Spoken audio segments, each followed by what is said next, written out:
Hey guys, it's Amy again from 3 Minute Ministries. I am so glad that you came back to visit us again. I hope that you've been enjoying Todd's videos.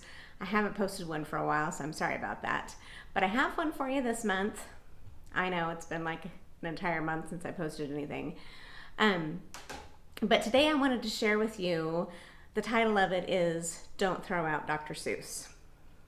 Actually, Throwing Out Dr. Seuss is the title, but my personal feeling, don't throw him out. Anyway, so got my timer, starting my 3 minutes. I'm going to try really hard to stay within there. We've had friends tell me that I'm not very good at this, so I'm going to see if I can stay within my 3 minutes today. So have you ever heard the term, don't throw the baby out with the bathwater? One of my favorite pastors used to say, be a smart cow, eat the hay, spit out the sticks. We have to come to a place where we discern what is right and what is wrong based on Bible truth, not on cultural acceptance. This month, we celebrate the author Dr. Seuss for his many accomplishments in children's literature. Well, most of us do, or possibly these days, some of us do. Now, Dr. Seuss has recently been tagged as a racist by the left, but I want to submit to you some proof through his books that would argue that his message was anything but racist. Pointing out that his drawings depicted individuals of various ethnic backgrounds in unfavorable light causes those highly race-driven individuals to boil over with equality rants. Simmer down, friends. What I want to present to you is not a picture here or there, but to look past the bad to the good everywhere. Why do we want to toss out everything because of one thing?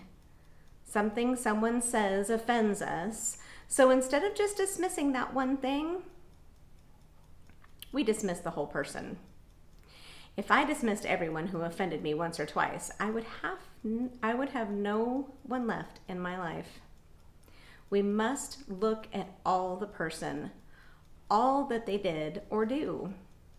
I make a lot of mistakes, as do we all.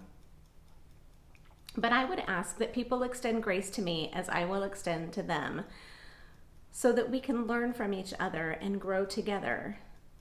We need to think for ourselves, be willing to listen and slow to speak. We should allow people the ability to err. Is that not what Alexander Pope said? To err is human, to forgive divine. So let us look now at some very good lessons learned from Dr. Seuss. In the story of the Sneetches, we see that some have stars and some do not. Those who don't have stars decide to get stars. And then once gotten, the stars are removed by those who have. The Sneetches are segregated by their stars. I really don't think that was 3 minutes, so sorry about that. I think I timed it wrong. The Sneetches are segregated by their stars, and the only one who benefits from the great star fiasco is the guy selling the putting on and the removal of stars. The lesson learned here at the end is it doesn't matter if you have a star or not. You are all important and valuable, and we should get along in spite of our differences. A second book about rights and equality is Horton Hears a Who. Even though Horton is the only one who hears the who, he knows that the whos are important, and he goes to great lengths to save them.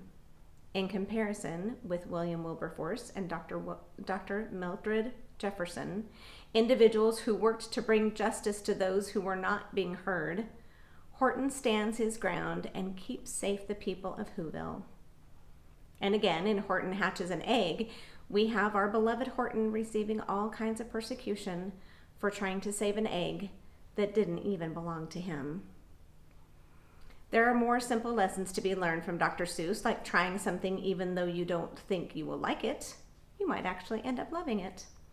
Green eggs and ham is a great lesson for little kids and eating green vegetables.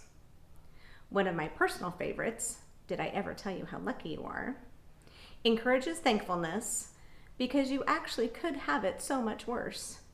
We could all use a lesson in being thankful.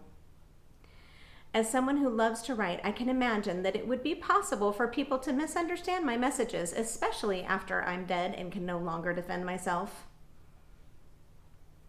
I have written a short book inspired by Dr. Seuss to teachers, and guess what? My illustrator didn't put a single person in it from a different ethnic background. I didn't think a thing of it because most of my teachers, save one, was white.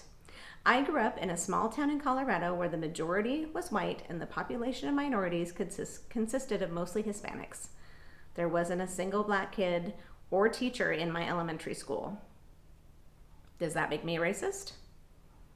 You would be foolish to think so, but I am sure someone would tag me as such because I failed to depict a variety of races in my small book. So should we toss out all of Dr. Seuss' books and the celebration of his literary accomplishments because of a couple of drawings? I would ask that we would do some further investigation before we toss the baby out with the bathwater. Think about it, friends. Thanks for listening. And remember, take no care, cast your cares, for he cares for you. Come back next time. We'll see you later. Don't forget to like and comment. Tell us what you think. Let us know if this is something that's blessing your life. And we'll see you next time. Bye.